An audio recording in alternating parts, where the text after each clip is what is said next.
Praise lord అందరికీ. ఈరోజు అపోస్తలుడైన పౌలు ఫిలిప్పీలకు వ్రాసిన పత్రిక 3వ అధ్యాయం చదువుకుందాము. ప్రారంభిస్తున్నాను. మెట్టుకు నా సహోదరులారా, ప్రభువునందు ఆనందించుడి. అదే సంగతులను మీకు వ్రాయుట నాకు కష్టమైనది కాదు, మీకు అది క్షేమకరము.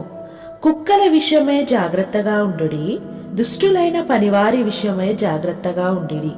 ఈ ఛేదన నాచరించు వారి విషయమై జాగ్రత్తగా ఉండుడి.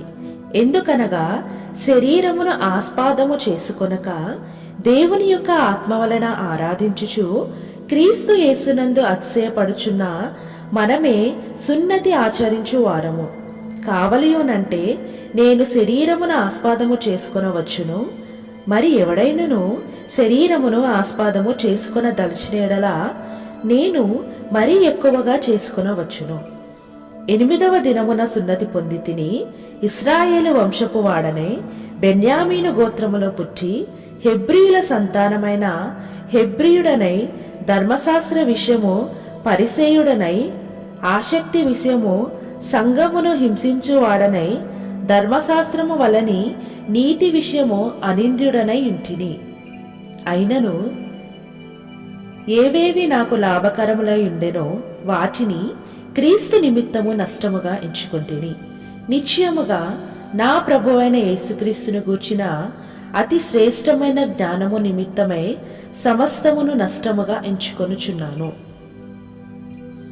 క్రీస్తును సంపాదించుకుని ధర్మశాస్త్ర మూలమైన నా నీతిని గాక క్రీస్తునందలి విశ్వాసము వలనైన నీతి, అనగా విశ్వాసమును బట్టి దేవుడు అనుగ్రహించు నీతి గలవాడనై ఆయన యందు అగపడు నిమిత్తమును ఏ విధము చేతనైనను మృతులలో నుండి నాకు పునరుద్ధానము కలగవలెనని ఆయన మరణ విషయములో సమానానుభవము ఆయనను ఆయన పునరుద్ధాన బలమును ఎరుగు నిమిత్తమును ఆయన శ్రమలో పాలివాడనగుట ఎట్టుదో ఎరుగు నిమిత్తమును సమస్తమును నష్టపరుచుకొని వాటిని పెంటతో సమానముగా ఎంచుకొనుచున్నాను.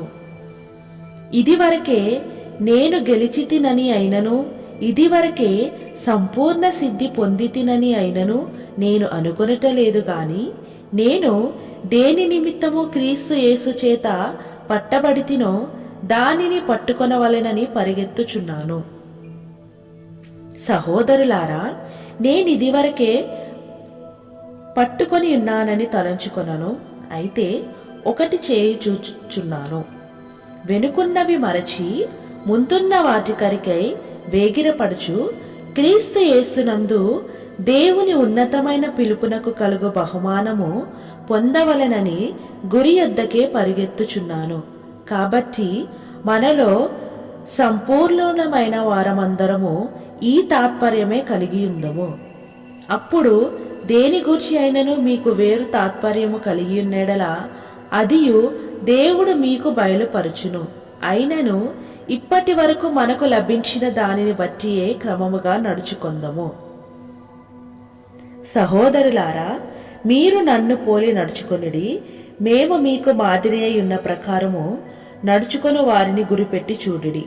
అనేకులు క్రీస్తు శిలువకు శత్రువులుగా నడుచుకొనుచున్నారు. వీరిని గూర్చి మీతో అనేక పర్యాయములు చెప్పి ఇప్పుడును ఏడ్చుచూ చెప్పుచు, నాశనమే వారి అంతము, వారి కడుపే వారి దేవుడు. వారు తాము సిగ్గుపడవలసిన సంగతుల యందు అతిశయపడుచున్నారు, భూసంబంధమైన వాటి యందే మనసు నుంచుచున్నారు. మన పౌరస్థితి పరలోకమందున్నది. అక్కడ నుండి ప్రభువైన యేసుక్రీస్తు అను రక్షకుని నిమిత్తము కనిపెట్టుకొని ఉన్నాము. సమస్తమును తనకు లోపరుచుకొన జాలని శక్తిని బట్టి ఆయన మన దీన శరీరమును తన మహిమగల శరీరమునకు సమరూపము గలదానిగా మార్చును. ఆమేన్. ప్రభువైన యేసుక్రీస్తు వారు ఈ వాక్యమును దీవించునుగాక. ఆమేన్.